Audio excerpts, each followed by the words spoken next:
अब layer of atmosphere के बारे में बातचीत करेंगे हम। लेयर ऑफ एटमॉस्फेयर क्या होती है? अब इसकी 5 लेयर होती है। कितनी है? 5 लेयर। एटमॉस्फेयर की कितनी है? 5 लेयर। कितनी होती है? 5 लेयर लेयर्स होती है। 5 लेयर कौन कौन सी होती है? ये सबसे पहले होती है ट्रोपोस्फियर। क्या है? ट्रोपोस्फियर। अब लेयर के बारे में बात करें। लेयर क्या होती है? Surrounding the surface to each in vertical direction. अब जो लेयर होती है ये वर्टिकल डायरेक्शन में होती है। किस डायरेक्शन में होती है? वर्टिकल डायरेक्शन में। कौन सी में? वर्टिकल, ये वाली। ये क्या? Vertical direction. क्या? Vertical direction. ये वाली जो है ना वर्टिकल डायरेक्शन है। ये क्या? Vertical direction. क्या? वर्टिकल। Vertical direction. और ये क्या होती है? हॉरिजॉन्टल। ये क्या है? हॉरिजॉन्टल। ठीक है भाई, ये वर्टिकल है, ये हॉरिजॉन्टल है। तो surface of the each in vertical direction किस में होती है?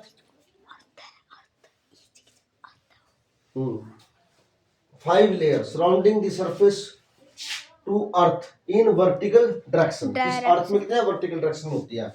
सबसे पहले कौन सी लेयर आती है? ट्रोपोस्फियर। कौन सी आती है? ट्रोपोस्फियर। कौन सी है? ट्रोपोस्फियर। ट्रोपोस्फियर क्या बोलते हैं? शोभा मंडल। क्या बोलते हैं? शोभा मंडल। हिंदी में क्या बोलते हैं? शोभा मंडल। शोभ मंडल। क्या बोलते हैं? शोभ मंडल। क्या बोलते हैं? शोभ मंडल। क्लोजेस्ट टू अर्थ, सबसे क्लोजेस्ट कौन सी होती है? ये अर्थ के सबसे नजदीक होती है। कौन सी होती है? सबके अर्थ के शोभ मंडल। कौन सी होती है? शोभा शोभ मंडल। मंडल। यानी कि ट्रोपोस्फियर सबसे नजदीक होती है किसके? अर्थ के। Weather condition like rain, thundering, storm, higher level of oxygen to about 21%, 21%। इसमें क्या है? शोभ मंडल में, थर्मोस्फीयर में क्या है? क्लोजेस्ट टू अर्थ, सबसे नजदीक कौन सी होती है? ट्रोपोस्फियर। इसको बोलते हैं शोभ मंडल। ये सबसे नजदीक होती है। ये वेदर कंडीशन बताती है वेदर कंडीशन कैसी है इसकी। तो जैसे बारिश होना, क्या है? बारिश होना, थंडरिंग होना, ठीक है, तूफान आना, ठीक है। तो ये सब कहाँ होती है? शोभ मंडल में, यानी कि ट्रोपोस्फियर में होती है। हायर लेवल ऑफ ऑक्सीजन कहाँ है? हायर लेवल, सबसे हायर लेवल कहाँ है ऑक्सीजन का? ये इसी ट्रोपोस्फियर पे है। ठीक है, कौन सी पे है? ट्रोपोस्फियर पे। 21% ऑक्सीजन है यहाँ पर। ठीक है, कितनी है? 21%।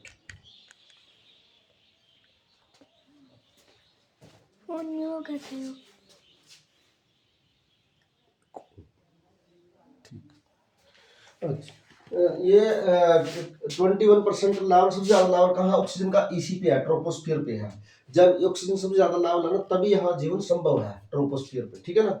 तो स्ट्रेटोस्फियर, स्ट्रेटोस्फियर, स्ट्रेटो, ये स्ट्रेटोस्फियर को बोलते हैं समतल, समता मंडल। क्या बोलते हैं? समता मंडल। ये सेकंड लेयर है। क्या? Second layer.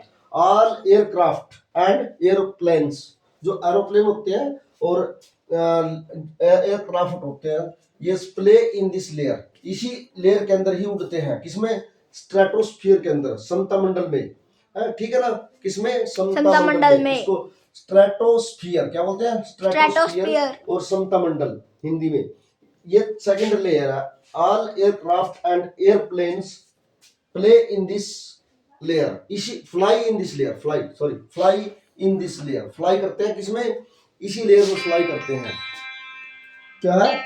इसी लेयर में फ्लाई करते हैं। और ये O3 ozone gas layer prevent in this layer to protect harmful ultraviolet rays. ये समझने की बात है। इसमें क्या होता है? ये प्रोटेक्ट करती है किससे? अल्ट्रावायलेट रेज से। जो सूरज की जो किरणें आती है ना, इसमें उससे बचाती है, जो हमारे लिए हानिकारक है, हार्मफुल है। जैसे अल्ट्रावायलेट रेज होती है। अल्ट्रावायलेट रेज क्या होती है? ये हमारे शरीर के लिए बहुत ही हार्मफुल है। इससे क्या है? स्किन कैंसर और दूसरे अन्य डिजीज हो सकते हैं हमारे को। कैंसर और स्किन डिजीज भी हो सकते हैं इससे। ठीक है। इस अल्ट्रावायलेट रेज को क्या बोलते हैं? पैराबैंगनी विकिरण। पैराबैंगनी विकिरण, पैराबैंगनी। अल्ट्रावायलेट क्या बोलते हैं? पैराबैंगनी ऑफ द सन। सन से आती है। ये कहां से आती है? सूरज से आती है। ठीक है। इससे कौन से डिजीज हो सकते हैं? आपको कैंसर हो सकता है, स्किन डिजीज हो सकते हैं। आजकल जो आपने सुना भी होगा, ओजोन गैस पे भी एक आजकल काफी चर्चा होती है, क्योंकि इसको भी वातावरण की वजह से क्या है? खतरा बढ़ चुका है। ओजोन गैस, ओजोन परत को जो है ना, काफी खतरा है इस टाइम। क्यों है? क्योंकि वायुमंडल जो है ना हमारा, हर टाइम जो है ना, इसमें अनेक प्रकार के हानिकारक गैसेज होती रहती है, प्रोडक्शन होती रहती है गैसेज की। इसलिए ये इसको काफी खतरा है, इस पे भी जो है ना काफी आजकल चर्चा में है ये।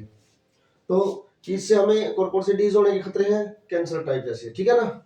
अब आता है मिसोस्फीयर। क्या है मिसोस्फीयर? इसको बोलते हैं मध्यमंडल। क्या बोलते हैं? मध्यमंडल। Third layer of the, third layer होती है ये, कौन सी है? मध्यमंडल, थर्ड लेयर। मिसोस्फीयर क्या है? मिसोस्फीयर क्या है? मिसोस्फीयर थर्ड लेयर, इसको मध्यमंडल बोलते हैं। बर्निंग आउट दी मिट्रोटाइस, ये क्या होता है? उल्का पिंड होते हैं। मिटोराइट्स जो होते हैं उल्का पिंड होते हैं ये, आर स्मॉल रॉक्स, छोटी चट्टानें, and prevent them from the reaching to the surface. ये क्या करते हैं मिसोस्फीयर? जो ऊपर से जो उल्का पिंड है, ये मिट्रोटाइट्स जो होते हैं उल्का पिंड होते हैं, उन और स्मॉल रॉक्स होती है, उनको रोकती है। मिसोस्फीयर क्या है? उनको रोकती है अर्थ पे आने से। क्या? अर्थ पे आने से रोकती है। किसको? मिटोराइट्स और स्मॉल रॉक्स, और and prevent them from the reaching to the surface, भी सरफेस पर आना हुआ, ठीक है। उल्का पिंड अंतरिक्ष से पृथ्वी पर गिरने वाले चट्टान या धातु से वे होते हैं जो वायुमंडल में जलकर राख नहीं होते और जीवन तक पहुंच जाते हैं। क्या मतलब है कहने का?